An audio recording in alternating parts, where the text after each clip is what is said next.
Welcome back to your channel. And ఇవాళ నేను ఒక క్వశ్చన్తో మీ ముందుకు వచ్చా.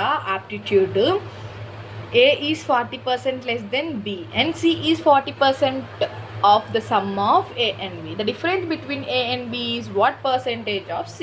ఫస్ట్ ఏమన్నారంటే A is 40% less than B అన్నారు, కానీ B వాల్యూ మనకి ఇవ్వలేదు. సో B వాల్యూ మనకి ఇవ్వలేదు. B అప్పుడు మనం లెట్ తీసుకోవాలి, 100% లెట్ తీసుకోవాలి. ఏ ఎంత అన్నారు?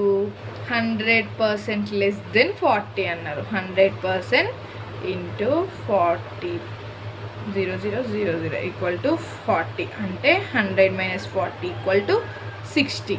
ఏ equal to 60, B equal to 100. C equal to 40% ఇచ్చారు కదా, డైరెక్ట్ 40% వేసుకుందామా అంటే సి వాల్యూ 40% కాదు. అక్కడ ఏమన్నారంటే 40% of sum of A and B అన్నారు. Sum of A and B అంటే 100 + 60 ఈక్వల్ టు 160. 160 ఇంటూ 40/100.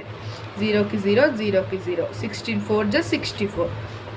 64 అనేది సి వాల్యూ. ఇప్పుడు A value, B value, C value 3 values వచ్చాయి.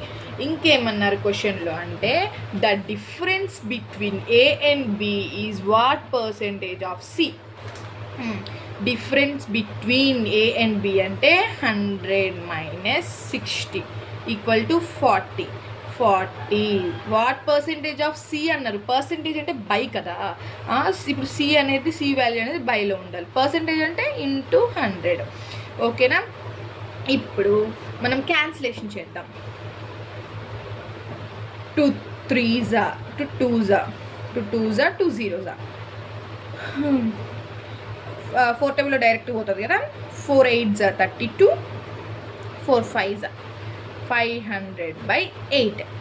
Okay,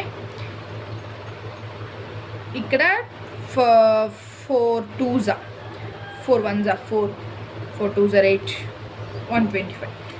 2 1s 2 6s 12 2 6s 12 2 2s 4 1 ఉంటుంది. 2 5s అంటే 62.5 అనేది మనకి సొల్యూషన్. ఓకేనా? ఇప్పుడు పర్సెంటేజ్ ఆఫ్ సి ఎంత? 62% ఆఫ్ పై. ఇలా చేయాలన్నమాట.